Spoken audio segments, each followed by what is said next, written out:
Մի հատ էլ երրորդ ուժ է լինելու Դավեսկայով, հա, ժարգոնային բառ օգտագործեց, բան էլի, Դավեսկա, չգիտեմ ինչ իմաստով է ինքը օգտագործել, բայց իմ ընկալումով խոսքն այն մասին է, որ բերելու են մի հատ ուժ խցկեն խորհրդարան, էլի, հա,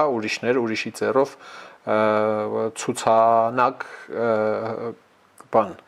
քաղաքական ուժ թիկունքում կանգնեն ինչ որ ուրիշ մարդիկ, որոնք քիչ Երևան խորհրդարանում չլինեն եւ խորհրդարանում լինեն բաները ինչ որ մի երրորդ ուժ, մի երկրորդ ուժի մասին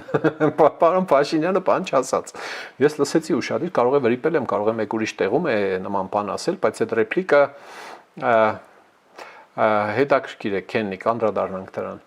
Ուրեմն այդ ռեպլիկը հարցեր է առաջացնում, էլի, պարոն Փաշինյանը ում է տեսնում, գուցե խարդավանք է հրահրում, բզբզում է, որ սկսեն ուժերը իրար մեջ տալ առնել քննարկել, թե տեսնես երկրորդը որն էր, երրորդը որն էր, էլի, հա։ Հաշվի առնելով Ալեն Սիմոնյանի այս լրացումը, որը քիչ առաջ կարդացի Սամվել Կարապետյանը եւ Ծառուկյանը, ուրեմն մրցելու են առաջին ընդդիմադիր ուժը լինելու համար, այսինքն ԿՊ-ի կարծիքով այնտեղ լինելու է առնվազն առաջին, առնվազն երկրորդ ընդդիմադիր ուժ, օքեյ, դա մաթեմատիկական իմաստով խելքին մոտիկ է, եթե չասենք երրորդ ուժ էլ կարող է լինել, չորրորդ էլ, հա,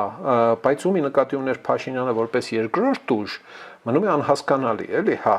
եթե առաջին, երկրորդ Կարեն Կարապետյան սխալ է ասել, որտեղ ինքը տեխնացու չի լինելու, ուժեղ Հայաստան եւ Բարգավաճ Հայաստան գումարած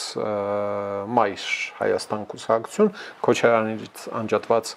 բաները, ուժը, ինչ էր Թևանյան Անդրանիկի գլխավորությամբ, գուցե էլի ինչ որ լեգիոներներ կլինեն այնտեղ, որոնք կմիանան պարոն Ծառուկյանի մեծահոգի կուսակցությանը, գուցե իրեքին են այնտեղ տեսնում, իհարկե պարոն Փաշինյանը եւ ԿՊ-ի ժողովուրդը չեն խոսել այն մասին, թե բա որտեղ են տեսնում օրինակ Արամ Զավենի Սարգսյանին իր հանրապետություն կուսակցությամբ կամ այն մնացած ուժերին, որոնք նախկիններից չեն եւ պրոկրեմլական չեն, գուցե դա կխանգարեր էլի հնարավոր համագործակցության այս կամ այն ուժի հետ եւ մի հետաքրքիր բան էլ, որ երեք էր, եթե չեմ սխալվում, պարոն Սարգսյանը Վազգեն Սարգսյանի եղբայրը Արամ Սարգսյանի մասին է խոսքը, հանրապետություն կուսակցության ղեկավար, այդ ուժը, որը տարել էր 5 տարի առաջ 3.2% եւ խորհրդարան չէր անցել, Արամ Սարգսյան հայտարարեց, որ